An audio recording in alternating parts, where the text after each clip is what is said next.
Greetings, for warm-term Imagineers! Tiki here! And Blue Dragon 5. With a new clash of big screen titans on the horizon, we thought it'd be time to look back on the historic career of one of the star players.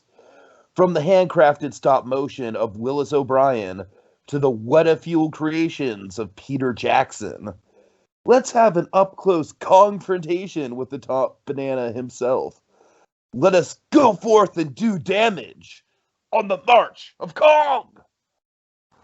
Oh, God, Dragon. Tonight, we're talking about baby. We're talking about baby. We're talking King Kong 2005, Dragon. Peter Jackson's King Kong.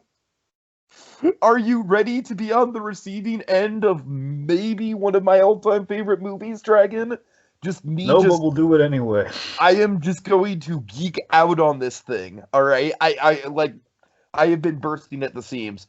This thing absolutely holds up. Some of the CGI is dated, it's a little drawn out, sure. I don't really give a shit. This thing is so masterfully directed. There are so many moments in this movie that are just like straight out of just like cinematic, just perfection. Oh my God. Dragon, rewatching this thing was such a joy. It was such a joy because I just got like I don't even know where to start. So Dragon, basically, I was a huge fanboy of Peter Jackson, as you might have known. I was a big fan of Lord of the Rings even before the movies came out. Read the books before the movies came out as like a 10-year-old. And so the Lord of the Rings trilogy, I know it's not your thing. I'm not going to dwell on it too much, but it is one of my absolute all-time favorite cinematic trilogies. I just think it's fucking glorious. Give me the extended editions all day, as far as I'm concerned. Those are like the ultimate way to watch them, but I digress. So Dragon, needless to say, I was kind of I was really big into movies and film history as a kid, and I liked me some King Kong. You know who else liked him some King Kong, Dragon? Famously, Peter Jackson. And Dragon, needless to say, King Kong 2005, I was legitimately so stoked for this movie. This was coming off of Return of the King, which I'm pretty sure at the time was legitimately my favorite movie of all time. It's not anymore, but it's probably in the top 20, maybe the top 10. I don't know. I'd have to go back and reassess. It's up there. But so I was so vividly stoked for this movie, Dragon. I kind of vividly remember. It's one of those things where I remember every detail of the first time that I saw it. And yeah, I'm pretty sure I saw it like maybe 4 or 5 times in theaters. So needless to say, as a kid, I loved this movie to death. I think it came out when I was like a sophomore in high school, just to give you context.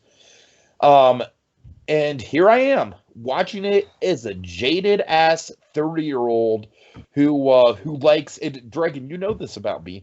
I like my cinema. I like my serious movies. I like my hard-hitting dramas. It's like, honestly, in this day and age, I honestly probably prefer those types of movies to modern blockbusters. Not that I don't dabble in both, as you know. I like me a good MCU movie. But, and oddly enough, the Snyder Cut hit me in a weird way. But, Dragon, I was so intimidated to go back to this movie just because I thought it would just fall apart at the seams. I thought that like all the nostalgia and all the whimsy that I had around this movie, all the kind of like the mythical sort of proportions I have for this movie with following those production diaries day in, day out, just all the insane levels of hype. And you know what? It is absolutely not a perfect movie like I thought it was back in the day. And absolutely, I would totally rank Lord of the Rings way above this. But Dragon, it's a hell of a victory lap. It really is. I don't like with all of the problematic stuff in the movie. There's a couple characters that don't need to be there. There's a few silly moments. Like I said, we'll talk about how it drags on in certain spots. I definitely can see it being trimmed down to 2.5 hours. But Drake, there's so much of this movie works so well. I think one of the underrated elements of it that we'll get to is the fact that it works as a period piece of the Great Depression era in the New York scenes. I honestly think all the New York stuff is phenomenal. And it's got a really eclectic cast, which we'll get into. Some of which are favorites from nowadays that I had no idea were even in the movie. Hey, look, someone from Winter Soldier. Hey, look, someone else from Winter Soldier. But, so Dragon, this movie's not perfect, obviously, but I still think it has a hell of a lot of stuff in it that I still just genuinely love. So many great moments. Andy Serkis is just fucking on fire with his motion capture. I feel it so much. I honestly think it's a shame that he didn't get some sort of Oscar recognition for this. I think this is a better performance on his end than Gollum was, legitimately, because Gollum was just, like, I don't want to diminish Gollum. It was a breakthrough, but it was kind of him just doing some funny voices at the end of the day. With Kong, it's all in his face, and you feel it. So, Drag, I'm sorry. 6 minutes of me geeking out. I'm done. I'm going to give the floor to you. How do you feel about Peter Jackson's King Kong? Well, I'll tell you. So King Kong is a staple of Hollywood, Universal practically, and just kind of film period. And it changed everything unequivocally. It was a movie that changed everything in so many respects. Inspired the stop motion as a medium entirely. It's like it was king in all respects. And this is not the first attempt to remake it. 76 comes to mind for me. It was probably the first remake I saw of Kong. The 76 film. And I gotta be honest, like years ago, I looked a little down on 05 King Kong in the past. After one viewing, I never really went back to it. That's so I never really gave it the fair shake. I mean, I'll admit, I know it's not the same year, but it's basically my equivalency for the time is that it was kind of like Superman Returns meets King Kong. That's kind of what it was. But going back to it, like giving it a fair shake, going back to it, I will fully admit. There's much more to appreciate than there was then. There's more to appreciate. It's quite clever in places, and I really like that. It's quite clever, but as we've established with the 33 King Kong, even, which is far shorter than this, I'm a less is more guy when it comes to Kong. Even with the original film, I live for Act 3. That's the movie. That's all the Kong I really need. The Act 3 of this is so goddamn good, though. It's fire. Well. Sure. It's fire. I'm using the modern lingo, Dragon. As we talk, one of the oldest things in cinema. Sure, yeah. Anyway, the point being, I live for Act 3 when it comes to King Kong. That's really, at the end of the day, that's all I need. But oddly, it's so funny. Just kind of looking at this comparison to 33 is that oddly this improves on the other two acts, mainly Act 1, mainly the boat stuff. This improves mainly on that compared to what the original did. But yeah, look, I mean, you already kind of covered this, but still. For me, way too long and trying too hard to make King Kong the next blockbuster of 2005. For me, it's less kind of the cinema. It's a little. I think we doubled down on blockbuster in certain respects on some parts of the movie. But I want to be clear. I love the reverence and I love the character I love the reverence for the original. And I love the characterization, just kind of the sense of character of this film. But. Yeah, but not the braggadocio. That's where I'm not. That's what I'm not loving. Totally fair. That's totally fair. This is definitely like as I'll get into with the background. Like Peter Jackson had absolutely no restraints when it came to making this movie, and it shows. Yeah, look, I can respect that. We're using the filmmaking available at the time, like we did with the original. I can absolutely respect that, and kind of how we're applying it, and kind of we're in the shoes of the original guys making movies in the modern era, even though we're replicating the older era. But, you know, at times, yeah, it distracts, and I wish the effects and the set pieces, not the practical sets are really cool, but I mean, just the set pieces in general, you know, and the razzle-dazzle overall was as clever as the character and story moments that we got in this. 'Cause that's where I think the movie really shines. But that's kind of my feelings in a nutshell for the old thesis there. So there you go. I mean, that's totally fair, because obviously I do have nostalgia goggles when it comes to this movie. So all of the, like, revisiting this, Dragon, for me is legitimately like revisiting one of my childhood favorites. It's like, there were so many moments where it's just like, oh yeah, that. You know, so I will admit there are definitely some member berries involved with my rewatch that's definitely kind of like, you know, I will be the first to admit this is a flawed film, but I still love it to pieces. All right, so hold on to your horses, kids, because Tiki's gonna geek out about some background for a change. So, Peter Jackson, lifelong fan of King Kong. Honestly, probably one of the biggest fans of King Kong in the world. I mean, this dude he lives and breathes Kong. He has since he was a small child growing up in New Zealand.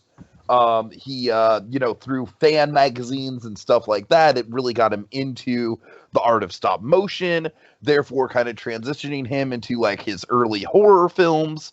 And specifically Heavenly Creatures. Heavenly Creatures was really the film that put him on the map in the 90s. And it was thanks to Kong, of course, that he wanted to become a filmmaker to begin with. So Heavenly Creatures comes out. It's a big hit in the indie horror community, you know, kind of like the Fangoria crowd, if you will. And Universal has eyes on Jackson. They have eyes on the wily young New Zealand filmmaker. And they're like, hey, Peter Jackson, why don't you come over and direct a Creature of the Black Lagoon movie for us? And Jackson was like, nah, I don't know. Maybe you should get Guillermo del Toro for that. But then word got around, like Universal was still like, God, we really want to work with the Heavenly Creatures kid. And then word got around like, hey, you know, that Peter Jackson, he really loves him some King Kong, and we own King Kong. You know, he's kind of like, he's a big part of our brand in the theme parks, at least in the 90s. And so they approached him on King Kong, and he said yes. But you know what else he also said yes to, Dragon? And this is kind of like very similar to his Hispanic counterpart, Guillermo del Toro. He also said yes to Lord of the Rings. Womp womp. So this really pissed off Universal, obviously. But Lord of the Rings happened with a certain Weinstein that I won't get into, who funded the picture. Now, Lord of the Rings is a whole interesting story unto itself. Obviously, we'd be here all day, but we all know how that turned out. Walking a lot of the day, but yes. We all know how those turned out, though. You know, Return of the King made Oscar history, still one of the most dominant sweeps in the history of the Academy Awards. And so, as you can imagine, Dragon, after 3 blockbusters, year after year after year, and the thing you have to remember, Dragon, the one thing I do want to bring up about Lord of the Rings, if you will indulge me for just a sec, because I do think it's very relevant to modern filmmaking. Lord of the Rings, for my money, that was the very first like big budget trilogy to be filmed back to back to back all in a row. Like almost like basically they went out to New Zealand, and there were definitely a lot of pickup shoots and stuff like that along the way. But the main shoot was, you know, just like one big shoot to cover all 3 movies. And Dragon, that obviously lays the groundwork for, you know, Pirates of the Caribbean would adapt that for their sequels. And now look at the MCU. You know, the MCU, that's kind of like, it really is a starting point there with in terms of production. So anyways, as you can imagine, Peter Jackson had carte blanche, and he was basically like, hey, Universal, yeah, about that King Kong movie you offered me. I know you're PO'd, but you're not going to say no to me because I'm Peter goddamn Jackson. Dragon, I imagine that's basically exactly how it went, honestly. Well, the only thing I know about this is like, I'll do it for $20 million. I'll do it for Nolan like money. Jackson was just untouchable. Like, he's had Dragon. I really think Jackson is like the modern day George Lucas because his career has gone in a weird direction. He made one other movie, The Lovely Bones, which that's a whole can of worms right there.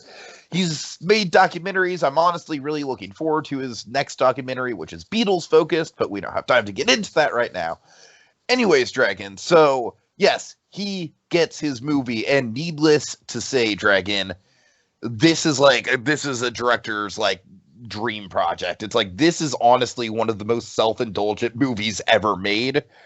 But that's kind of why I like it so much, because it's very, I mean, you're not wrong with the Superman Returns of it all. I've never thought about it that way, but that does kind of make sense of like, this is it's borderline derivative of the original in some spots with the tone and, you know, the way that it was shot and everything.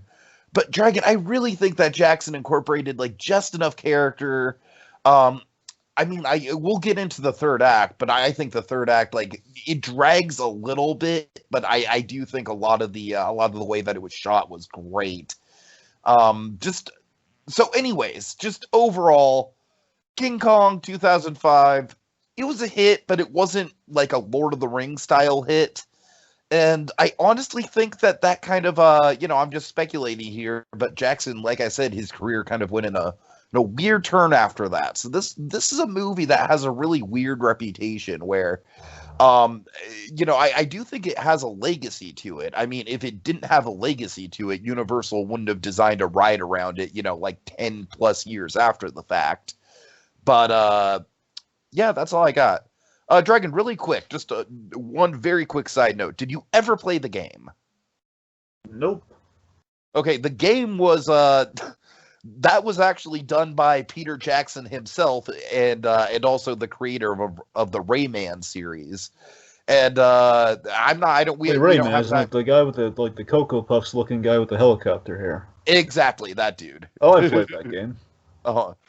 We don't have time to get into it right now, Dragon, but Peter Jackson's King Kong, the game is legitimately like one of the all-time great video games based on a movie. Like, it's legitimately a wonderful game. But all right. So, Dragon, let's start with Act 1, New York. You definitely mentioned that that this is a big improvement over the original, and I agree. I freaking love all the Depression era New York stuff. I honestly think it's a shame that, if anything else, give this movie production design.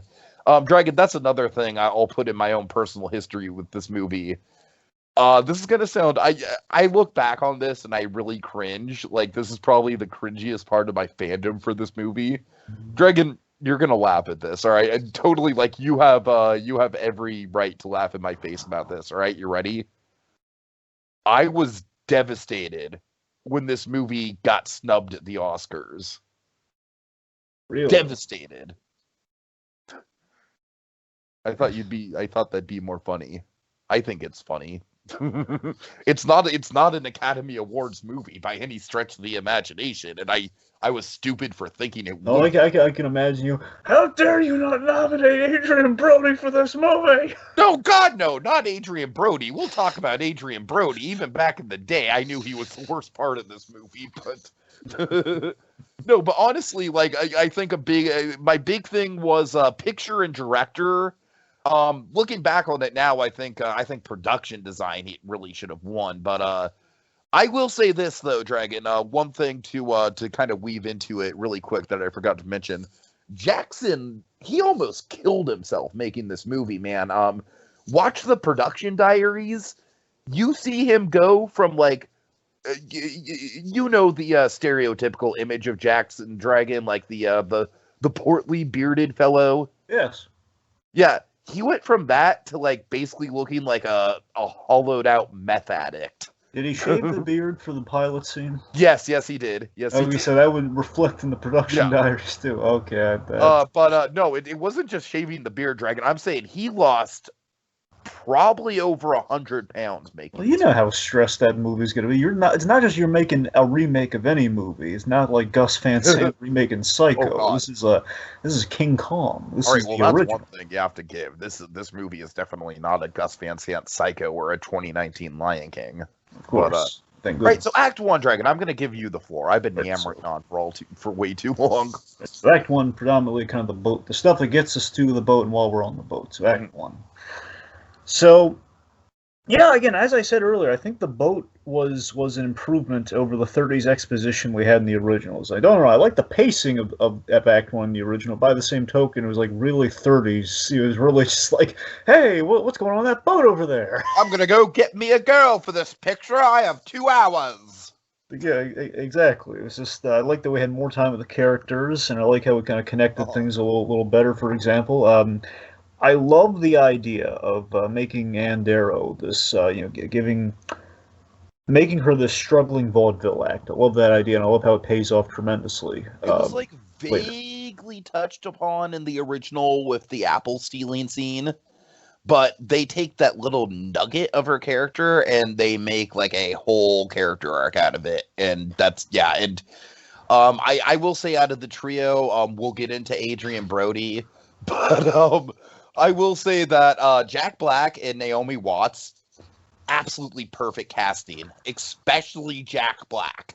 People gave Jack Black so much shit for being in this movie. It's like, oh, Jack Black, he's not an action guy.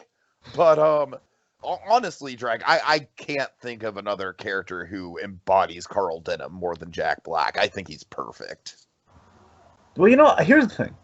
Jack Black, I was really looking forward to Jack Black in this movie, going back to it, and I think he's good in the movie. But here's the thing: he's not a bad Carl Denham at all. He's good casting, and I think at Act 1 especially, it's where it really shines. I love him as this kind of like the scrappy director. He's like making a movie by the skin of his teeth. He's hustling around with the film cans once he knows the meeting's not going his way. Like, that's great. I gotta tell you though, as it goes on, there is, mainly by Act 3, and we give him like probably one of the biggest moments in film history in Act 3. Oh, the movie loses focus on him, if that's what you're going to say. I'll admit that. Well, it's not so much. I mean, yes, there's not so much the focus I'm concerned about. I feel he lacks the gravity and the conscience that gets developed with the Jack Denham character as we get to Act 3 that the original had, where like when he delivers the last lines, I think it's a little more ambiguous. Does he learn anything by the end of the movie? And I'm not saying that's necessarily a mistake on the movie's part, but it's just kind of like comparing. That's like one comparison to the original. I mean, and given how important a scene that is, that's like the one knock I have to give Jack Black, is I don't really. It's kind of hard to see if he learns anything by the end. Like, does he really feel that? Does it really feel the gravity of the situation once the gravity hits our main character? I honestly think there's like I hear what you're saying. I would have liked to have seen a little bit more of him in Act 3. I don't know how you'd have done it. Nor do I. But I do think there's just enough there with with his reaction shots to Kong breaking free and him just kind of like having that "what have I done" expression on his face. True. Well, we'll touch back on. We'll get there. Towards the end. But anyway, but that's what I'm saying. I like how we set everything up so well here, because again, I love Jack Black just running around with Tom Hanks' son. Yeah, Colin Hanks. Yes. The character's name is Preston. Am I correct? Uh-huh. Yes, Preston. yes. So Preston was a great ad. We'll get into like the really great Preston moment, later on. But that's the thing. I love that.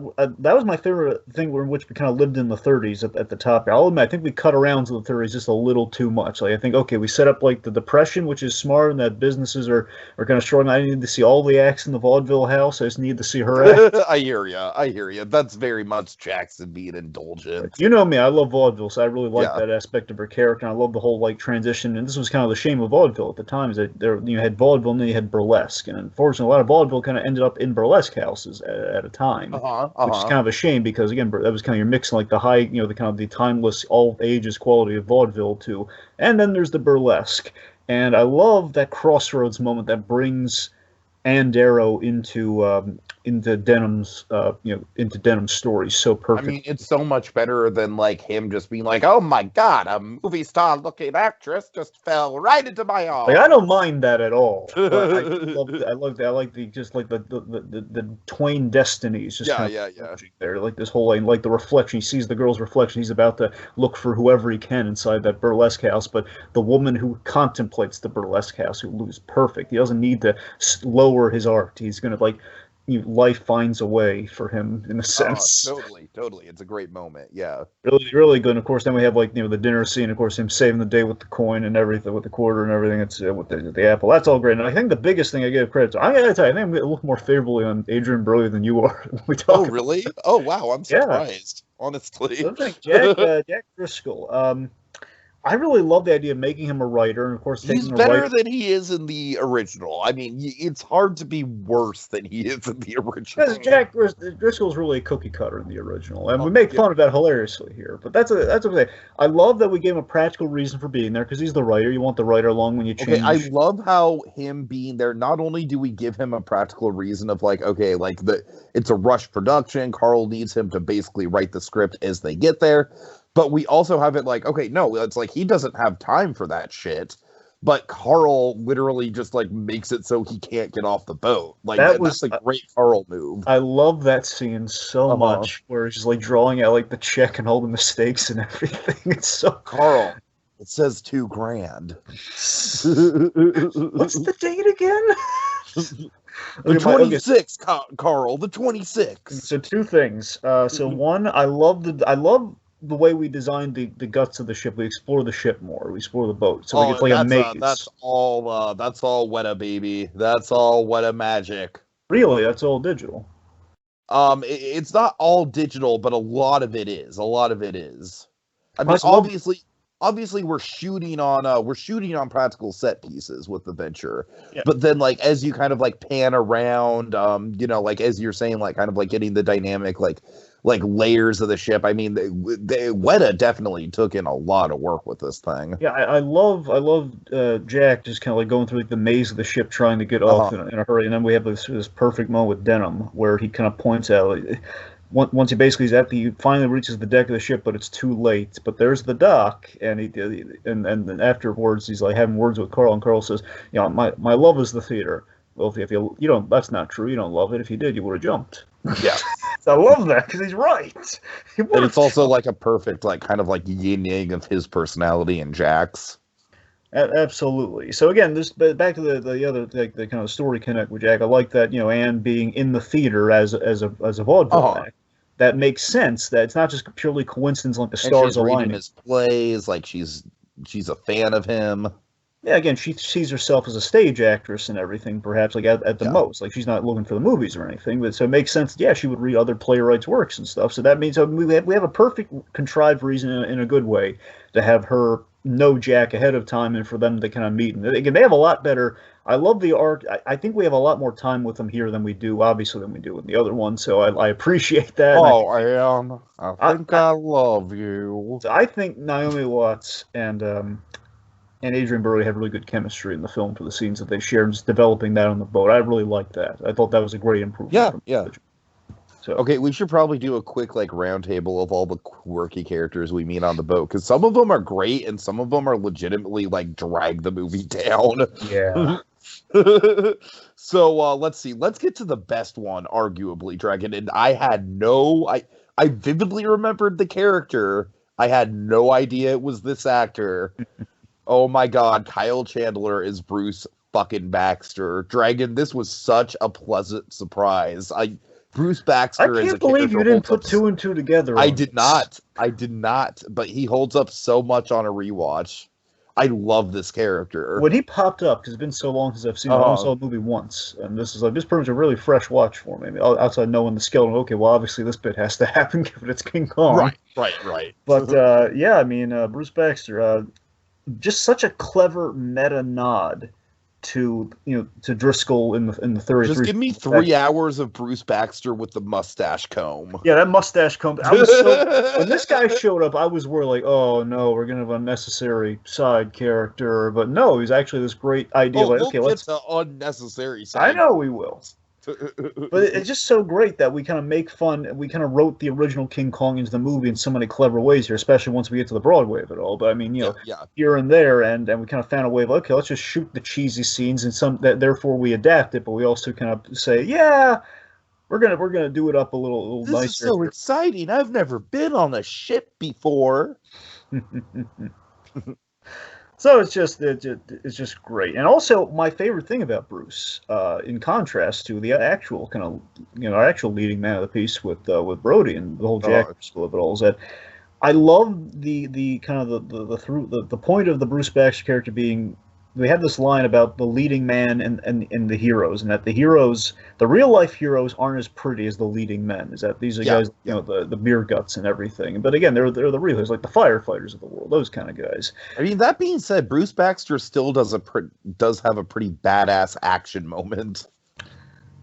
He does, and do I buy it? Not so much, but there's a lot of action I don't buy in this movie. That's what I'm saying, But still, though, I mean, I just love that kind of that thing with him where we have, like, he's the fake leading man. He's going to get all the glory and everything. So he's very much kind of a symbol of kind of the motion pictures of the time, and that it's all about representation, kind of the Marion C. Cooper. We got to jazz it up. We got to zhuzh up the action picture. We got to get the leading lady. We got to get a good looking leading man. I just love that we're playing into that so well. And again, we give him charming moments like the mustache, which is hilarious. All right, Dragon, why don't you talk about Englehorn? Because I know it's one of your guys. Yes, so I'm going to butcher his last name because he has a cool last name. So Thomas Kretschmann, if I'm saying that right. He plays Englehorn, a really cool Englehorn. He was Baron von Strucker in Age of Ultron, basically in the MCU. He was Baron von Strucker in Age of Ultron, and we've kind of name dropped in a few other places. He's the guy who created, he gave Wanda Maximoff and Pietro their powers, or at least kind of magnified them, depending on how far you are in WandaVision.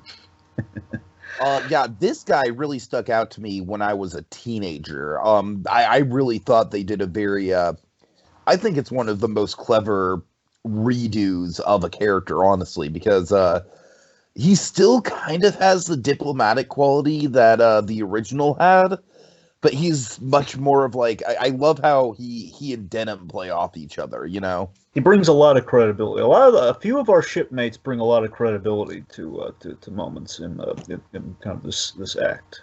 Mm-hmm. Okay, let's see. I'm kind of going based on order of likability here. But yeah, seriously, I like that Englehorn kind of has like you buy this guy's not going to leave Ann Darrow on that island because he has a little like a midi bond with her. Totally, like, he's looking out for her. He's not romantically, but he's looking out for her. It's kind of nice. Okay, let's talk about Lumpy. I'm a little iffy on Lumpy in that, of course, Andy Serkis playing Lumpy, which is hilarious and that's great. But it's I like the potato. What is he like carving a potato or something in that scene? Like what? Yes. Like the potato carving story about Skull Island and everything. I mean, the guy again. There's he's giving a good performance and obviously he's affected by things. But he has like fun moments on the ship where like we're throwing all the heavy stuff off and he's having a grand old time. Like it's like wake up, Slim Beauty. We're gonna throw all the stuff off the ship. All right, we'll get to it, but I want to plant a flag here right now. I honestly think Lumpy has legitimately one of the best deaths ever. Yeah, there's a very scary death for me, but yes. Well, yeah, it's supposed to be scary. Yeah, I know that's what I'm saying. Yeah, I mean, I wouldn't quite say that's all. It's a great horrifying death for sure. Yeah. All right. Let's see, Mr. Hayes. What do you think of Mr. Hayes? I really like Ben Hayes, man. So he was the other Winter Soldier actor you were alluding to. Yes. It's a small role, if I recall. I'm pretty sure he was when Cap's given the amazing speech in Winter Soldier. You see the Insight crew about to kind of board the one of the Hellcarriers or something. Basically, I believe he's the guy who reaches for a gun with his partner about to stop because he tragically gets struck down. So I always remember that scene. It's great. Anyway. I'm pretty sure that was Ben. That was the actor playing Ben Hayes. But yeah, Hayes. He's the first mate. He's kind of taken the traditional Jack Driscoll role, and he's very credible. Nice guy. I just think I love him, and I love that we gave him a really great standoff moment with Kong. He stares the beast in the eyes, and he doesn't blink. I love it. I also like that he has history with Skull Island, it seems. Yeah, that's what I'm saying. Like, again, Hayes and Englehorn are my favorite parts of the ship crew, and that these guys bring the utmost credibility, and that these guys have been around. Then you have Lumpy to a lesser extent, but again, Lumpy's really best remembered for how he dies. Let's be honest, but it's no doubt. That's what I'm saying. It's like Lumpy. I mean, again, it's fun that we worked in Andy Serkis, and again, he feels like a real crewmate. And again, if we're gonna flesh out the cast, you can't do any better than getting Serkis is born to be a pirate. Let's be honest. But But yeah, I liked Hayes. I was less crazy about the character that was chained to Hayes, so to speak. Well, we have to talk about Jimmy. Jimmy Yeah. is the worst thing about this movie by far. It's a shame because we got a nice actor to play. Yeah, we did. Look at Bell, who's later going to work with Peter Jackson on Tintin. So it's Yeah, weird. I know. I don't know what the fuck they were doing with his character. Dragon, it's like Act 3 of his character just got cut. Basically, they gave Hayes like a Jimmy Olsen, pretty much. No, but like, you know what? If they gave Hayes a Jimmy Olsen, fine, I can buy that. What the hell is up with the whole like, oh, I found him in the cages and he was wilder than half the animals down here. I don't get it either. But Tiki, I full-heartedly... That was stupid to me even as a kid, Dragon. Even as a kid. This character legitimately drags the movie down for me. I make no bones about it. The only reason Jimmy's in the movie is to feel sad about Hayes getting killed. That's the only exactly. And that's the thing that bugs me is like, really? I mean, I wasn't, because I like Jamie Bell, and again, the movie, I like the idea of giving this Hayes guy a bit of a sidekick, but the fact that there was no payoff, and it's and it's like he has that weird Heart of Darkness parallel, and that I think is honestly the most self-indulgent thing Peter Jackson he's literally does in the reading movie. Heart of Darkness, so it's not really that subtle. He quotes Heart of Darkness, Dragon. He goes on a big monologue about it. Yeah.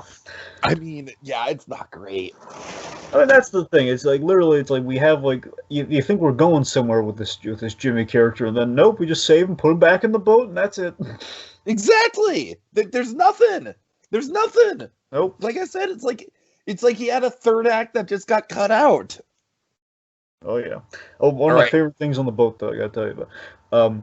I love Driscoll having the makeshift office in the cage, and every time the boat moves around. That's my favorite element of production design. The whole movie, I just love that so much. It's so.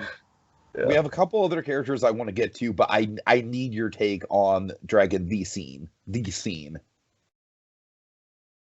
The one that we quote in the outro. Oh, right. Sorry, I thought you wanted like to set it up a little bit more, but okay, sure. I mean, my thoughts on so to tell the folks, SK.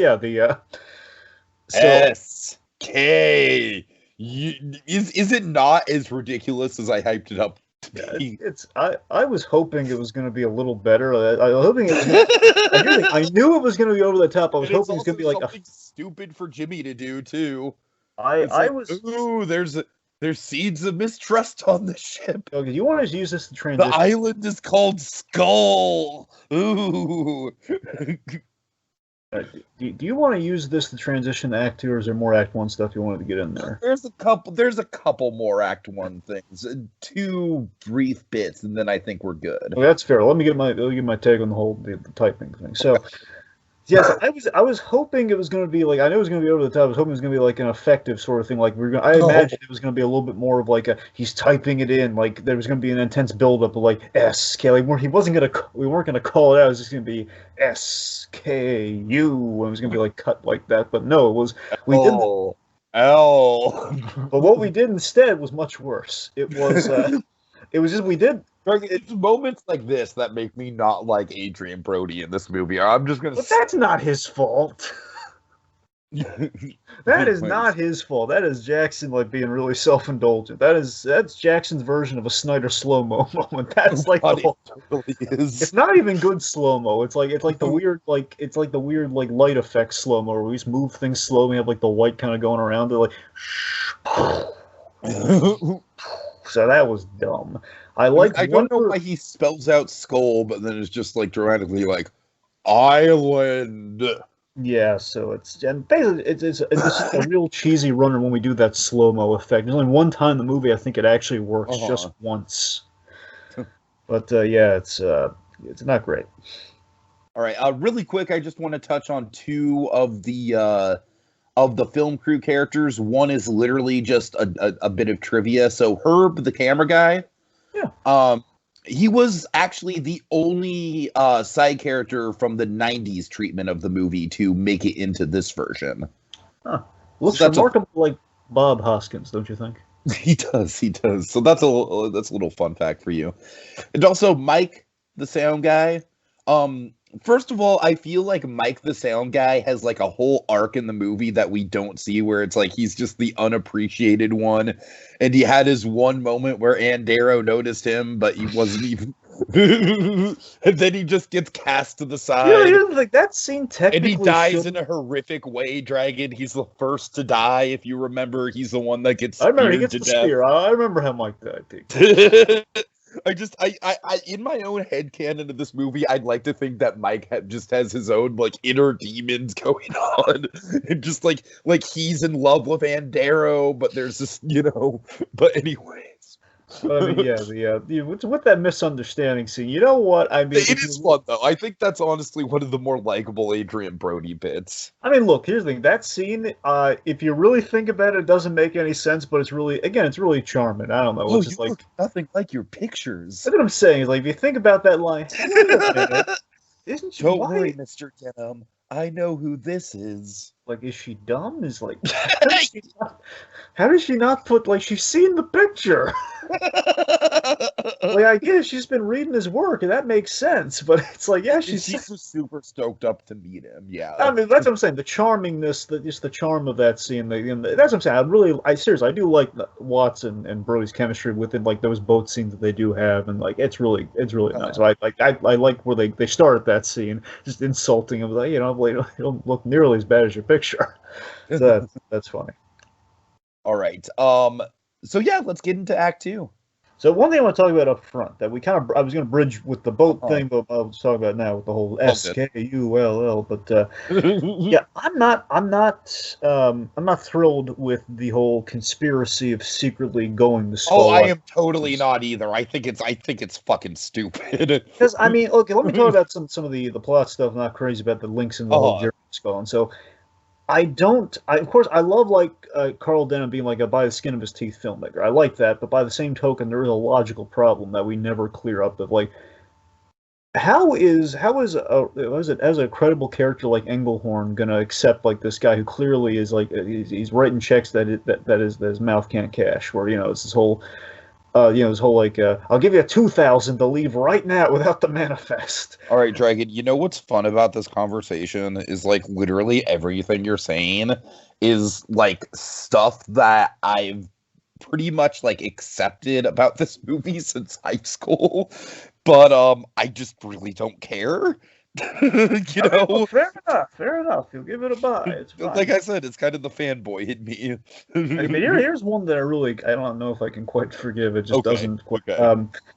This whole thing of after we reveal, we're going to Skull Island. Skull Island. I love the coffee stain thing on the map, though. I do love that reveal. Like, oh, it was a skull the whole time. Yeah. that's kind of fun, but no, this whole idea, like, once the crew finds out about it, they kind of make the promise that, like, basically after they let the crew out on the island, we're going to leave them on the island. Well, how does that even work? I mean, they hired you to bring them to the island and presumably take them back. I don't know if it works as Edgar Rice Burroughs' Tarzan as you think, where you come back to get them. I don't know if it works like that. Yeah, right. Well, and again, this is like a secret voyage where this is what I'm saying. Like, this isn't matching up, and why are they just leaving them on the island? I mean, it doesn't make any sense to me. And so I just wish we just kind of made the plan like the original. Like, okay, we're going to the Skull Island. We don't know what's on the other side, which is a risk, but we're going to this island we know exists. Sure. So that's kind of. I hear you. That's how that logical hold. Now Skull Island has a lot of iffy stuff for me. So, let's talk about the natives. Yeah, sure. The natives really creepy to me. I mean, like, they really. I know it's the point, but it's like they're very creepy. A little too creepy and feral for my taste. You know what bothers me about the natives? That they didn't go for the chocolate. Oh God. The fact that they become a non-factor, it's like they pose such a threat at the beginning, but then it's like literally at the end of Act 2, they're all just hanging out by that gate, and it's like none of the natives are like even anywhere. Like they just don't care at that point. They're just chilling somewhere. Yep. I like the natives just in the sense that I think it fits Jackson's style well, and I think it's I don't know if it's more culturally sensitive. I know, right? It's hard to tell, right? Oh, speaking of culturally insensitive, really quick, we have to talk. One other crew member. So it's weird because I feel like they somehow made the Asian stereotype even more Asian stereotypical. I don't even know how they did that to a movie that was released in the 30s, but yeah. And the weird thing is his name is Choi in this one instead of Charlie, which I never even caught as a kid. Well, Charlie's a little worse, Tiki. Yeah, you're right. You're right. Yeah. But so anyways, but yeah, so yeah, we have a really dramatic. I know I like how dramatic the run-in with the natives is. Like I said, I feel like Mike of all characters gets killed off in a really brutal way. Poor Mike. Like I said, Dragon, there's some unsung backstory for him. I mean, here's my problem with how, again, I'm not saying this is necessarily a flaw. This is my personal taste in how they portrayed the natives. I'm not saying the natives are great in the original either. I'm just saying in which we do it here. I shouldn't be Let's be honest, like, in all actuality, Skull Island probably would just be a better setting without the natives. Ultimately, yes, I think. Here's the thing. So, my problem with the natives, and especially here, is I shouldn't be rooting for our guys to mow them down with their guns because they're so scary, non-human looking, and that they're biting people. Here's the thing, Dragon. They are Uruk-hai. They are the orcs from Lord of the Rings. That's exactly the style that Jackson was going for and them. I just don't think that's a good idea for me personally. No, I don't think that's what you want to do. And look, I don't care if maybe it was accurate for the time or not. I don't care. It's just like the pole vaulting's dumb, and we're doing like that. It's what I'm, it just doesn't feel right, Yeah, no, I hear you. I hear you. I personally like it just because of Jackson's style, but I totally get you. Yeah. And let's see. So okay, so. All right. Okay. So then we should up at the Denim Runner, so we don't forget about it, because you brought up Mike and Herb. So we have this interesting. I love this runner with Denim, where he says we're going to donate the proceeds to essentially the killed crew members' families, to Mike's family. Like I said, Dragon, there's a lot of Mike stuff. And then this is what I love, though. I love what you do the second time with about Herb when he gets in. Herb was even closer to Denim. Oh, he was, yeah. And we have Colin Hanks as one. Seriously, Colin Hanks is so underrated. He's so good. He was one of the bad guys in one of the Dexter seasons too. By the way, he's really good. Oh yeah, right. Yeah, you love season 6, Tiki. But anyway, so so the second, the second guy is like that realization on Preston's face, like, oh my god, he's realizing how far gone Denim is. Like, this is like he's kind of losing himself. He's using like the old director Cell lines, like, well, dedicate the picture to him. Yeah. He's just gonna press on. That's the thing that kind of feeds into my thing. I think they really do a good job of characterizing Denim. Like, I think the way that he's like obsessed with still shooting the movie, even as the shit's going down. Like, I feel like they capture that better than they do in the original. I feel like the loss of the film is great because, I like that kind of like contrast, like, Jimmy is weeping for Hayes, and then meanwhile we have Carl who's just as devastated about the film. Yeah, that's a great bit. I'm fully with you. Dragon, let me break down the Skull Island thing, because I honestly think this is obviously the part where you could just trim out large sections of the movie. Yeah. So I feel like we obviously need the T-Rex scene, but it could be like maybe half as long. I don't think we needed at the end of the day we just need Kong versus the main T-Rex. We don't need as cool as it was. We don't need Kong versus 3 T-Rexes, then the important one. I feel like you at least need the Brontosaurus scene, as bad as some of that CGI is, just because it establishes the fact that Denim is still like fervently shooting the movie. I love the resolution of the Brontosaurus scene, because I love and you sure the Brontosaurus, that's what it's called? Oh God, no, I don't know. That's just Dragon. I'm a '90s kid. All those dinosaurs with long necks are Brontosauruses to me. Okay, well, regardless, just like the dinosaur stampede. I like the resolution because it's a credible. Bear in mind, I don't buy for a second Adrian Brody like shoving a dinosaur like mid-run. I don't buy that for a second. Oh God, no. So I mean, that's where the CG really looks bad. But what I like is the resolution. It's the worst CG in the movie is that scene for sure, without a doubt. I think. I love like the ending to it. We're like, okay, we realize, oh god, we have guns, we can use these, so we shoot them, and that leads to like this Blues Brothers-esque kind of like car crash of dinosaurs, which is a credible way. Okay, versus the original, I can believe that these men can take out a dinosaur if they causes like domino effect to happen. Right, yeah. I think that makes sense. On that looks effing awful, but I like it in theory. Yeah, sure. I mean, I think compared to everything else, I mean, I'll take the car crash to like people like just human men just being able to shove like not a raptor, but like a smaller dinosaur, right. All right, T-Rex looking thing. Let's see. As far as other stuff you need in Act 2, you need the spider pit sequence. Dragon, the spider pit sequence is big. Well, by definition, you don't need the spider pit sequence. If I recall, that was the deleted scene they put back in. You need the spider pit sequence, and you're not going to fight me on this. Why do you feel you need the spider pit sequence? Because it's a huge historical part of the movie. Yeah, it was not even in the movie. It was a deleted Dragon. The spider pit sequence is like the Hatbox Ghost of this movie. All right, it's like it was a famous lost scene. Jackson actually owns some of the original stills of it, original frames. And remember, did that test footage where he shot in black and white. He finished that scene, which is fucking amazing. I love that he did that. That is great. Here's the thing, though. I legitimately think the spider pit sequence is the best sequence on Skull Island. I think it's Jackson just at the height of his powers of like. He's kind of like taking everything he's learned as like a horror filmmaker and then the blockbuster quality of Lord of the Rings. I mean, I love the spider pit sequence. Look, I mean, feel the way you feel about it. I feel completely opposite. I mean, that'd be the first scene I'd cut, honestly. Really? That's interesting. It's a lot of Tiki. Almost worse. Maybe not. I know it's kind of hard to say because again, the whole shoving dinosaurs thing is just real. That's where it gets completely unbelievable. But it's between that and just all the CG bugs. Now, don't get me wrong. The way we kill Lumpy. The way we kill Circus is quite horrifying, but that's what I'm saying. That for me, it's like, ooh, that's too icky for me. I don't want that in there. But everything else, I mean, beyond that one's a taste thing. Everything else, it just feels like it's just a lot of CG bugs. I will tell you, well, it's a lot of CGI, yes, but I just think Jackson directs. But not just CGI; it's like CGI bugs, man, on Skull Island. Okay, I will tell you the part of the movie the part of the scene that on rewatch was kind of ridiculous to me.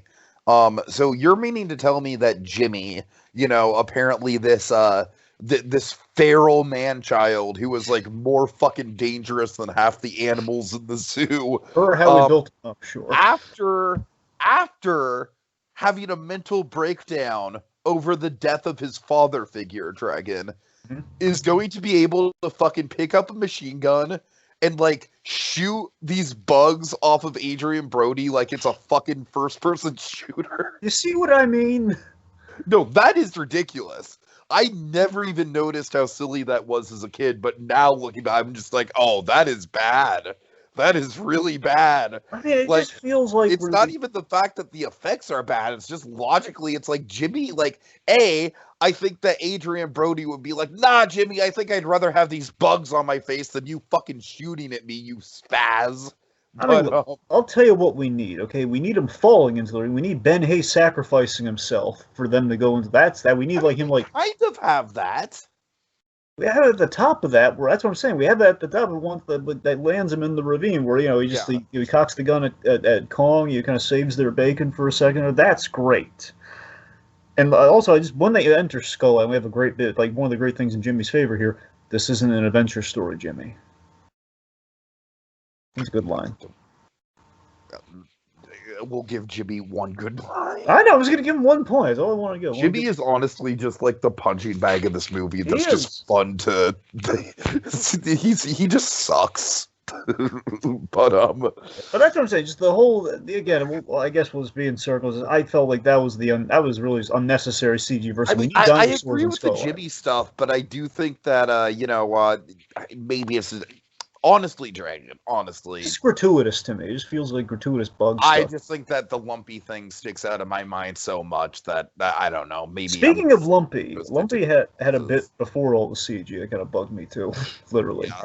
Again, it seems like Jackson just had like a bug kick because we have like all the giant, like, I don't know, the mosquitoes or whatnot, the giant things flying around him. Bugs are kind of his thing, Dragon. That's kind of part of his style. It's yeah, I guess you're right. I didn't know about that, but yeah. But yeah, it's the whole like Lumpy just shooting at the bugs, like wasting ammunition, just like shooting at the bugs. But I don't care if it's like foreshadow or what. Like, these are when they were small bugs. Like, come on, how dumb can the guy be? He's pretty dumb. Yeah, established throughout the movie. Oh, you're right. Yeah, I guess. Yeah. Okay. Other things you need in the Skull Island scene, and honestly, Dragon, everything else that I'm not listing, I don't even feel like we need to talk about. I feel like it's about some of the Anne stuff. So let's, well, yeah, you definitely okay. You need the vaudeville bit. I think the vaudeville bit might be the best addition to Act 2. I full-heartedly, I think it's the best choice in the entire film. As I mentioned earlier with the vaudeville, mainly for this reason, in that we the whole point of the film, and doing it again, the only thing you can do that we now have the benefit of hindsight of doing if you're going to remake King Kong, is you have to make it more of the girl's story, less than the girl being a prop. And we use that vaudeville thing of giving her like some like kind of like giving her like an opportunity to somewhat take charge of her own situation, and also kind of forge a bond with Kong. You get to see King Kong laugh. That's delightful. And they're hanging I'm sorry, out. can we just take a moment to appreciate how goddamn good Andy Serkis is? Yes. Seriously, Andy Serkis. I mean, he's incredible, isn't he? Yes. And of course, I mean, he would go on to be even better as Caesar in Planet of the Apes, but seeing what he does here, though. This is the Caesar audition, buddy. Yeah. Absolutely. And he's doing great. And again, like, just all the movements, man. It's like, plus, you got Mary Circus. I mean, presumably, yeah, he's doing all the motion capture. He's doing like... In some ways, I think this is even more impressive than Caesar, just because it's even more naturalistic. Sure. I'm just saying, like, he starts like in all fours and everything too, and like the way he does like the laugh and everything on Kong. It's like it's wonderful. I'll admit, there's like one bit with the way we kind of portrayed Kong I'm not crazy about in the whole Anne Kong thing is before we got to like the vaudeville scene. When they first meet, we're like kind of, I think Jackson's kind of showing, look, we can do the whole, like, he's holding a live person in his hand without like the choppy little stop motion puppet. Yeah. And when he did that, it's like, I just feel like, okay, you want to do that, that's fine, but I don't need the janky POV shot of like her going back and forth. It doesn't look great. Here's what I like. Here's the one use of the stupid slow-mo effect I thought was great in the movie, though. Of like, I'm not saying like obviously there's one amazing slow-mo shot we have later in the movie, but I mean like of like the stupid like white kind of like swooshy thing. When Anne sees the little necklaces of all the other sacrifices, that was a great idea. I love that. It's great visual storytelling to me that they build up this whole ritual and mythology of Kong without ever saying a word of dialogue about it. By the way, I really like how we added a spoke to the ritual wheel here, where we have like we use the stupid pole vaulting thing for a good reason now. Like when she's like, kind of dangling, almost like the little. I'm convinced Jackson must have looked at this for reference or gotten the idea from this. Like the old monkey toy where like you squeeze the two like the branches and like the monkey does a little flip. Yeah, we did that for her. Like we took Anne, who's always in that position anyway. But like, how do we make that a little more practical? Okay, well she kind of pole vaults away from the natives who do not want to be attacked by Kong, which makes sense, to present her in the woods, which that's great. So the way we just kind of do all that's great, and of course visually conveying that Anne is like the one who survived, and that's great. Mm-hmm. Anyway, so they're bonding, which is really great. Circus very much making that. I want to ask you, what do you think of? I honestly think the T-Rex scene is a little gratuitous. Not a little, a lot. It was always a little gratuitous, let's be honest. There's two bits I honestly think it's bookended incredibly well. One is just like, I think just Peter Jackson had to have the jaw flap in there. Oh, there would a riot of stop motion animators. Like, there's no way this movie would have been made without the jaw flap. Just no way. It must have been like written in the contract somewhere. Right. No jaw. Jackson would give you $20 million for this movie. Literal Nolan money. Seriously, Nolan was paid $20 million for Dunkirk. So it's literally like the highest gross the director's been paid until that point. So I think that's great, but the other thing I think is great, and Dragon, I have a feeling this is probably like, you're like, oh yeah, no, it's too creepy for me, but I love the bit where Anne, she gets pursued by this smaller dinosaur. The smaller dinosaur. She goes into a log. The centipedes. Oh my god, those centipede scorpion things are so creepy. So creepy. But Pretty creepy. And then the fucking little dinosaur that she was pursued by just gets eaten up, and then big reveal, we get the T-Rex. That is a great start to the fight. Sure. It is for I honestly think the actual fight itself, like I said, probably super gratuitous. I honestly think it literally works better as a theme park ride than it does as a movie scene, because I have done it as a theme park ride. Yep. It is quite fun. But yeah. Let's see. And then I honestly, out of the Skull Island stuff, I think really the only other thing you need is the cliff top scene. Well, by cliff top, you might want to be. I mean, how they escape the cliff top, or do you mean like them just by the sunset doing the whole beautiful thing? Yeah, the sunset. The sunset. Right. Yeah. Which, yeah, okay, that's great, given how that pays off with the Empire State Building. That's quite good. Yeah. Yeah. Yeah. I also love the you see the skeleton of the other Kong in that cave. Yeah, that's an interest. That was a clever move on Jackson's part to suggest kind of like, it's kind of a legacy. Okay, really quick. I'm gonna. So I kind of alluded to the production diaries, Dragon. And like I said, I sucked up those production diaries like they were oxygen. I really did. But on April 1st, he made a little announcement. Oh, I know about this one. Son of Kong. Dragon, I bought into it. Hook, I know you did. I was so excited. Yeah. I was just like, oh my god! They're legitimizing Son of Kong! World War II creatures and cut. Yeah. Oh, I was so stoked. Dragon, to this day, I still kind of want Son of Kong. I would love to see Jack Black's take on that Carl Denham. I feel like that movie would absolutely give you the Carl Denham remorse you're looking for. I mean, look, I know Jack Black is capable of doing a really great kind of layered performance. Again, Polka King. You watch him in the Polka King. You want to see a really good Jack Black. I could just honestly, this is never gonna happen probably, given like the whole the monster universe of it all. But how cool would it be to have like a 20 years later sequel to this movie with like an aged and grizzled Carl Denham like looking back on the biggest mistake of his life? I mean, I'd watch it. I don't know if anyone else would. All right. So speaking of Carl Denham, just some of the just overall the rescue party stuff, so we can get it in there.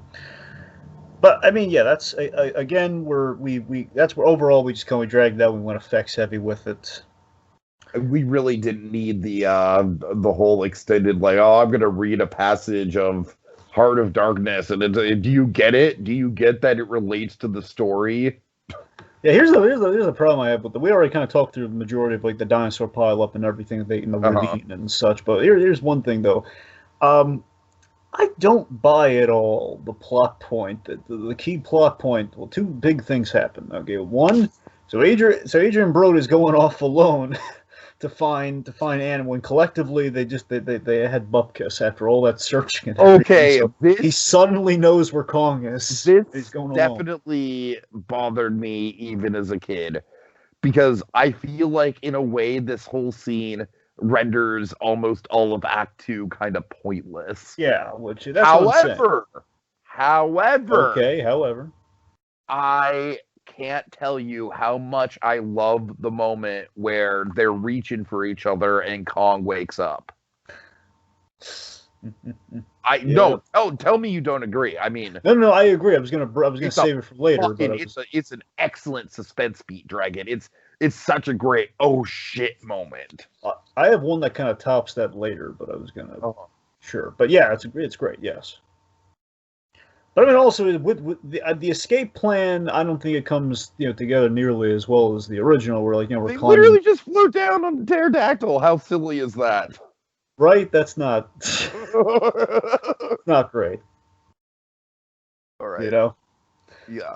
I mean, look, I like the pterodactyls foreshadow the biplanes. I love that idea. That's great. But I mean, it's like riding down on one like a kite. No. You don't have to defend the riding down on it. Right? Even as a kid, I thought that was silly, and I still do. So the other thing, the other point I want to make, so before basically we'll round this out, is like I don't buy the end of Act 2 like I do in the original. I don't buy the whole. I don't know. And this is a hard sell. I don't blame Jack. This is a hard thing to do, regardless. I blame him on dragging it out, but I don't blame him for like me not buying into it, because it's something that could only work in the 30s. It feels like in a film with that tone that it had. I know we're still set in the 30s, but it's just this whole. We're going to escape to the boat, and Denim has somehow sold the crew on. We're gonna catch him. Yeah, there's absolutely no legitimate way that this Englehorn, from what we know about him, would go along with this. Exactly. Just no way. Especially given the whole the whole precedent of like he didn't even want to go to Skull Island in the first place. I don't buy any of this. So, I mean, I know he had cages, but still, I mean, of course, the age-old thing we still have not solved, which just from the trailers looks like the newest installment of with Kong versus Godzilla is finally going to answer. How the heck are they going to get Kong from point A to point B once they catch him? You know what? They never talk about. I mean, yes, that's absolutely fair, but, Dragon, can we transition into Act 3? Let me get one dig in there, and then we'll. Okay. So again, there's a whole.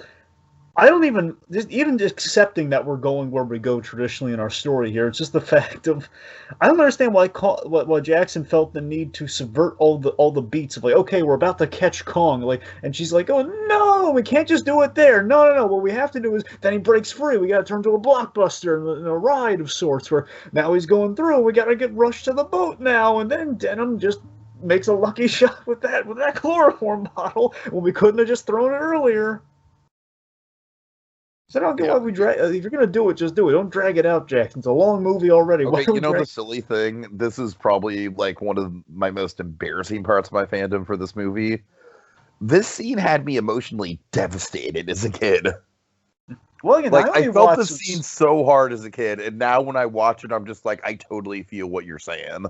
I think Watts gives probably the best performance, short of Andy Serkis. Watts is still killing it in this scene, absolutely. Yeah, short of Andy Serkis as Kong, obviously, but I mean, Naomi Watts, I think she's killing in the movie. Absolutely.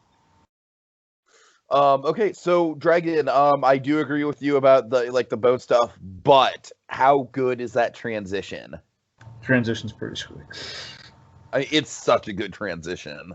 The eighth, it's going to be in lights, eighth wonder of the world, and there it is. So honestly, it's like I don't really care that we don't see anything about how they get him, because I will, like, that is such a perfect transition. It's like, I want to say, and I can't recall full long it's been, or I haven't really rewatched it. I want to say 76 is like the only one they've ever really explained. Like, we just have this giant cargo ship we put him in. Right. But it was the 70s, so it's not the same. Anyway. So I just want to get your thesis statement on Act 3. I'm sorry? Can you give a thesis statement on Act 3? Like, how do you feel overall? Well, overall, with Act 3, honestly, I like the lead up to the Empire State Building than I do the Empire State Building. Okay. Which, again, That's I love. That's I mean, I love all of Act 3 in the original, but I'm just saying I love the lead up to it, but it's just it kind of loses a bit of steam for reasons I'll get into later. That's kind of my thesis on totally. I think the theater scene is like easily the best scene in the movie. Yeah, it's great. Yeah, unequivocally, it's so good. I mean, I love. First of all, I love how they do like. I legitimately think the time jump. I love a good time jump, Dragon. I love a good time jump. Like, what is this? 8 months? How many months later is this? Do you know? I want to guess 6. Right, like 6 or 8 or something. I want to say 8, but then I'm realizing, oh wait, no, it's because the 8th wonder of the world. You dope. You're thinking. I want to say it's 6. Yeah, I think 6 is right. Because you do have like the characters in some interesting spots. I love how Preston is kind of just like, hey, look at me, Carl. I might still be with you, but I'm like the guilty conscience on your shoulder. I'm like Max from the Muppet movie. I got this scar, Carl. Remember this scar? Anyway, then of course you have Anne doing the vaudeville stuff. You have the thing. Well, not even the vaudeville stuff. Anne's like doing like she's like taking a bit part in like a chorus on Broadway somewhere. So one of the things that really did kind of resonate with me more on this watch was Jack's play. I'm sorry. What about Jack's play? I don't, just how it ties into the story. I think it ties into the story rather nicely. I mean, yeah, sure. I'll admit it's not. I like the reveal, but I think the reveal later during the during the Kong on Broadway thing is far better. So that kind of takes away from like he wrote the play for her and she's not in it, but he's still thinking better. Okay, isn't that quaint? I mean, that's not bad. But seriously though, Kong on Broadway, taking the age-old thing we've always done, but actually making it a Broadway show with King. Oh God, I live for this shit. I live for this shit. Idea in the entire film. Plus, we're referencing the original in it all sorts of ways. And the money shot. Oh my God, it's so brilliant. Is when we raise Kong's arms and we basically. The way we already had insult to injury, we're like, hey, let's bring out the happy newlywed couple that is also the lady that King Kong likes from the original. In this case, we made it far worse for Kong, where it's like, hey, we're gonna mimic how you met the love of your life, and she's gonna be mirroring you in kind of this captured position. I can't get over how good Circus is in this moment. I can't get over it. It's so fucking it's so subtle. Again, just like throwing like Anne in his face when it's not even Anne, and again, just showing it's mirroring the capture and how they met and everything. It's like you feel for Kong so much in this scene. And it's can I just say, I really, really, really want an alien encounter style attraction of this basic setup. I do really like the Kong attraction that we have. In Islands of Adventure, but man, I think this would make such a great animatronic show. Like Kong's peeved, and you want to get out of that ride as fast as you can. But yeah, I mean, again, I like the look on Circus's face as Kong. Just like I love the initial befuddlement. Like, wait, what? You're not her. Yeah. To then just being upset. Then, of course, to the just the sadness, and then, of course, being really ticked off by Denim on the side there. Like, yeah, take as many pictures as you want. It's fine. That just, of course, is the ego of Denim. And also, I love, yet again, we bring back I think this is Jack Black's best scene. I love him schmoozing with the Broadway elites. I love it when Driscoll comes in. He has the scene with Preston where they're both kind of taking in, like, yeah, this is pretty sad how it all ended up here. Quite monstrous, in fact. And also, I love the whole like Bruce Baxter getting all the credit he's put out on stage. Oh my God, that's such a great end to Bruce Baxter's arc. I remember how great a reveal it was, though, when Brody walks in and we're kind of teeing it up like he's like, oh, maybe Denham's just spotted him. He's about to like try to bring him on stage or something. Mm-hmm. We're like, no, it's Bruce. And again, playing into that whole like the leading man versus the actual hero of the story. It's really, really good. Sure. And of course, so when Kong snaps, as he invariably does, like, these are chrome chains. Unless I hear the words solid titanium steel. Unless I hear the words vibranium, I'm not going in that theater. So, Kong, just utter destruction and I love the destruction he does to this theater, and the escape is great. My favorite moment, though.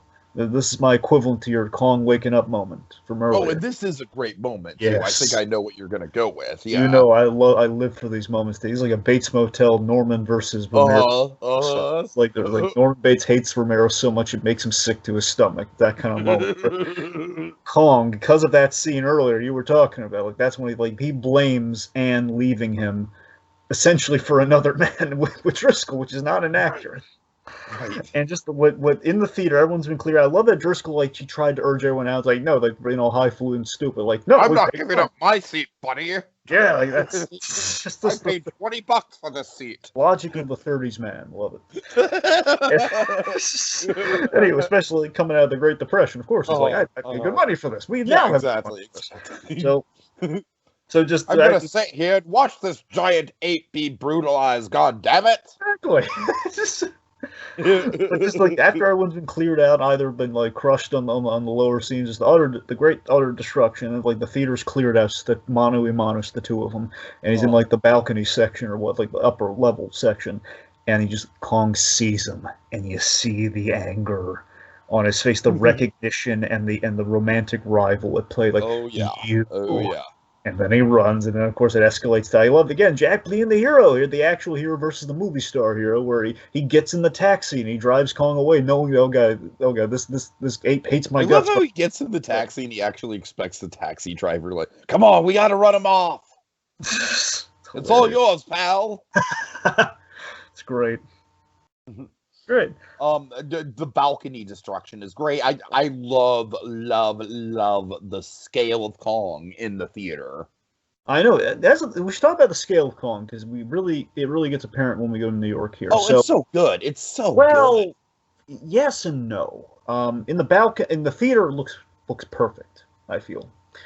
But remember, they scaled Kong down considerably for this film. Yes, they do. I don't have a problem with that, though. I think it's significant. It's significantly more realistic. I mean, maybe. Obviously, that's what I'm saying. How realistic do you really have to be, though? I mean, I like it because I mean, I feel like a better word than realistic is naturalistic. I'm just saying, like, what's like 10 to 15 feet more? It's. I don't know. I just like the way he moves mostly. I agree with you on the size. The size could be a little bigger, I guess, but. Well, again, look, I'm just quibbling because we literally have it called he's 25. He's like a 25-foot gorilla, like in the whole opening in the old New York of it all. I just want to get it, and they're like, yeah, we scaled him down a little bit compared to the others. Honestly, here's the only reason why it bothers me. Okay. Is that we went to painstaking details to build an actual 30 to then later the better. I feel like that's going to be like a new classic bit of trivia. Like, did you know that it took longer to build the Empire State Building in CGI than it did in real life? Yeah, like that sort of thing. It's like with the painstaking detail for that sort of thing, and also for like just with Kong himself. In Universal rides to make a 30-foot Kong, then a 40-foot Kong. Yet in CG, right. we can't make him even 30 feet. Yeah, I know. It doesn't bother me just because I feel like that. I don't know. I don't know. It's not a deal breaker, obviously. Just kidding. Anyway, so then we have really great bit. We have Kong looking for Anne's. Mm-hmm. That's great. He kills that poor actress too. But I hope she's alive. She might be. I don't know if I was actively looking for that when I was rewatching this, and she just kind of like gets casually tossed to the side. That's what I'm saying. We toss these Anns. We don't know what happens to them because again, not as big a fall as it would have been. Oh, but yeah, that's anyway. So let's see some really great moments. I love Anne coming back into the fray. It's a beautiful, ethereal scene. Just kind of walks in the street. Let's talk about the relationship between Anne and Kong. All right, because I feel like it gets so much unjustified hate of like, well, how could she be attracted to a monkey? Well, she's not attracted to him. No, she's absolutely not. She sees the fucking humanity in him. He might view it as romantic, absolutely, but no, she just A, she sees the humanity in him, and B, she sees how fucked up it is that he's even in this situation to begin with. Exactly, and again, like she's saving both the men in her lives essentially here. Both, like she's saving Driscoll from being killed by Kong. She's like the superhero version of Jane Goodall or something. Pretty much. So I mean, yeah, it's just and I like the moment of levity amidst the craziness of the situation. Like, here's the thing: that Central Park scene on the ice. I mean, on one level, I think it's really charming, but the thing that keeps bugging me to no end though is like it's not like Rockefeller Center. Like, that ice is gonna break. How is that ice not breaking right now? Okay, you know what? You've made a lot of good observations. That is also a good observation, but this is just the ultimate. I am just going to throw my hands up, Pixar style. I don't care. It's really sweet though, right? I love the scene on the ice. Everyone gives the scene on the ice shit. They really do. It's honestly one of the more infamous scenes in the movie, believe it or not. I'm not giving it crap because it's like hokey or anything. Just for the whole how it's possible. I'm just questioning. I think it's honestly fucking wonderful that Jackson was able to get the one last bit of it's almost. It's not like they're on a first date, but it's kind of like that for Kong. Let me tell you why the scene in concept is beautiful. Okay. Because King Kong traditionally, what I love in the original third act is that, again, it's Kong in the natural jungle of man. But you know what? I mean, I'm going to bear in mind, I assume Central Park was still around the 30s, which obviously it is given this. It's like, hey, we actually do have something close to a jungle here, and I like that we blanket it in snow, so it's still unfamiliar, so it's kind of like a new, fresh environment for Kong, and it's kind of the closest thing The to a snow jungle. effects look so good. It's the closest thing to a jungle he's going to have with Central Park in New York, which kind of makes sense. He would go there at least for a bit, So I mean, I like that element. I think it's kind of beautiful. It's the closest thing they have to being back home before. Well, he's basically going to try to go. So then we get to the Empire State Building. Well, this is where I kind of have some issues. Okay, I will say it drags on too long for sure. Absolutely, no question about it. I do think the action is very dynamic, though. I mean, yes, yeah, it's like I really like the moments where Anne is like in the, she's like in the tower as it's getting shot at. I like how much glass is involved. That's a good realistic detail. Sure. I mean, I'm loving the human moments within the action, particularly. I mean, for example, I just feel we kind of drag Anne in and out of the building maybe a few too many times. I do think it's silly how Anne is like what's she really gonna do when she gets up there? Exactly. So I mean, we linger on her trying to get up there so much, but it's like, really, what's she gonna do? I mean, look, on principle, the few things I want to get into with the Empire State Building is that,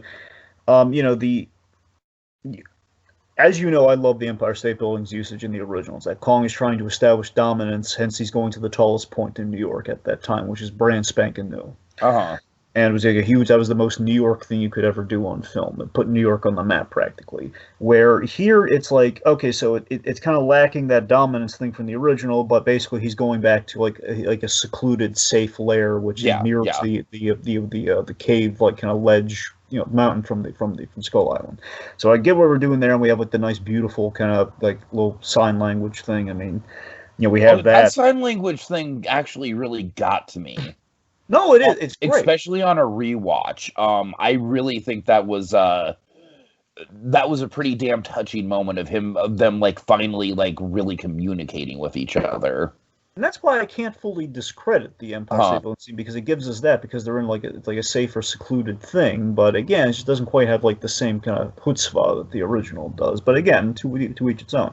And again, as I already mentioned, I like the whole pterodactyls parallel with the biplanes, and now they're around like a similar layer in a sense. But then we have like as I mentioned, it's. As you and I mentioned, like now we're starting to drag things out where, okay, like this, he's a giant ape. How hard is it to kill him and shoot him?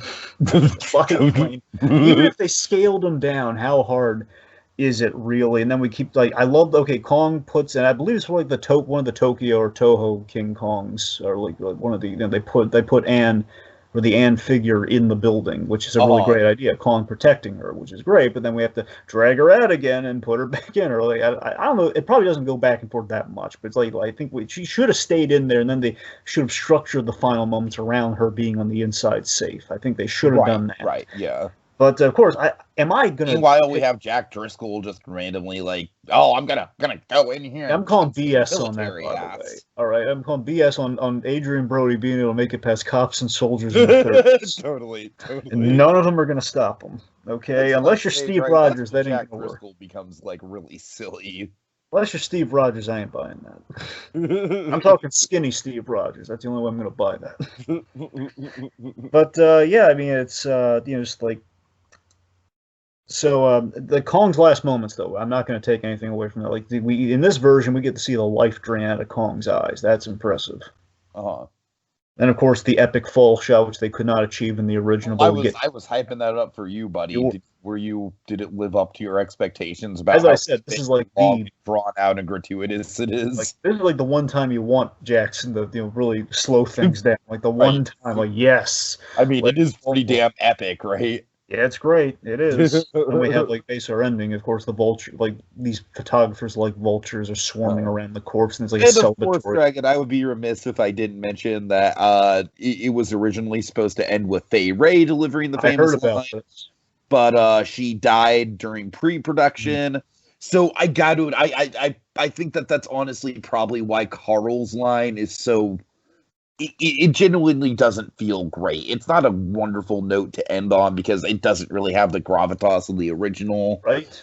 But you needed to end with that line. Let me ask you this. Okay. How egregious or non-egregious would it have been if Ann Darrow, obviously favorite would be great, but obviously that is like unless you could really master science at that point in time, unless we could do like a Frankenray or something, that ain't gonna happen. If we had Ann Darrow deliver the final lines, you see, I could see that because it'd be more of like a self-reflective kind of thing.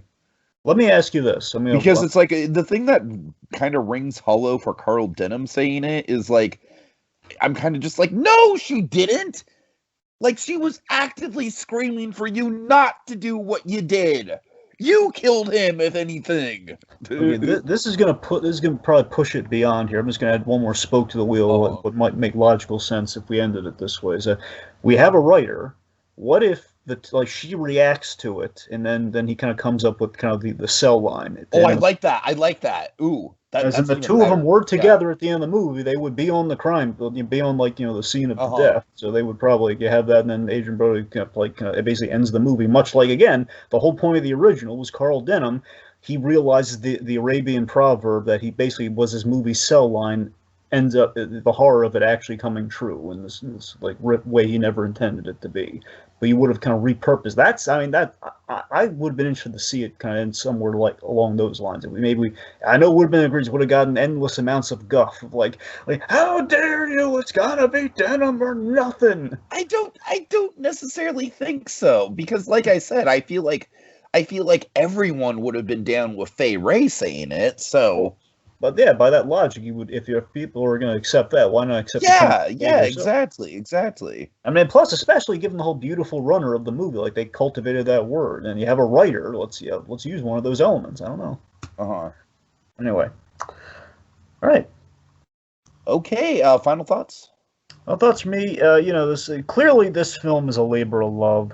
I wish Jackson divorced himself from it just a little bit, because obviously he's a huge fan of it, which he was definitely going to, because this was his vanity project, and he probably had more power on this movie than any other director has ever had on anything. And of course, a little fun fact to work in here too, one of the few I know, is that Jackson, very much like Marion C. Cooper, was one of the pilots that did the job in the end on the biplane. So in a sense, how appropriate. Yeah, absolutely, and he shaved for it, man. Jackson never shaves. Right. It's like seeing Kevin Smith clean shaven, honestly. Yeah, it's like a Bigfoot sighting. So again, I kind of wish he was I know it was an impossibility. A part of me wishes he could divorce himself, or more accurately, like ease up on the throttle a little bit of his style and of pacing and such, because Jackson loves to put it all on the film. Honestly, in some ways, Dragon, his style weirdly kind of reminds me of Snyder, and I kind of did make the Lord of the Rings comparison with Snyder. Sure. And look, we have a great movie here, no question. But for me, it's still not quite the go-to for Colin. There's a lot of good elements to it, though. Absolutely. I just wish we could have. I wish we could somehow fuse 33 and this to a degree. And I wish we somehow kind of meld them or mix them together, because again, they both have excellent elements. I just, but absolutely, this is better than I gave it credit for. All the same, it's we focus in on Kong's humanity, which is key, and now we can appreciate after those little moments that kind of dazzled the world in 33. Like now, why if we could do it again, we should do this, and we did that. We could at least glimpse what that looks like here, and it's all relative in the building of an icon and how you pay tribute to an icon. We kind of expanded upon it, maybe a little overreach, but we did it. All right. Final thoughts for me. Oddly enough, Dragon, there's a lot of member berries here. This was a very formative film in my childhood. If I didn't make it obvious, like Dragon, this is like, oddly enough, I'm not even just saying this because they both feature dinosaurs. All right, don't even get that impression, but this for me was probably like the Jurassic Park of my teenage years, where I obsessed about it as much as I obsessed about Jurassic Park when I was a kid. So obviously there's like a lot of like nostalgic attachment to this thing. And I will admit, I've kind of brought this conversation, it brings me down a little bit more to earth on, it's not a masterpiece by any means. For me though, personally, I totally understand how you don't think so. And I get that. For me, it's the definitive Kong. Like I said, there's so many moments in this that just absolutely sing for me.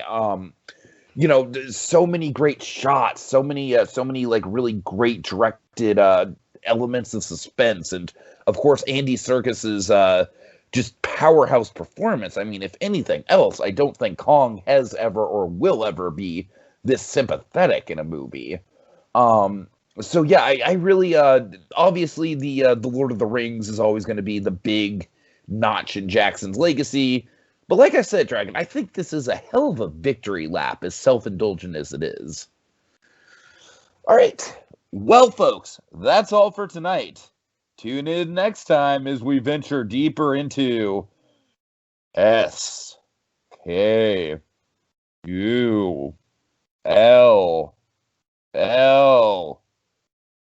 Island, and play the drums even faster as the trek goes on for this march of Kong. It's a coffee stain. No, it's a skull. Yes, it's Jimmy, the Wonder Boy. He's more dangerous than half of the animals in this zoo. Aren't you, Jimmy, you little freak, you? Da, na, na, na. Well,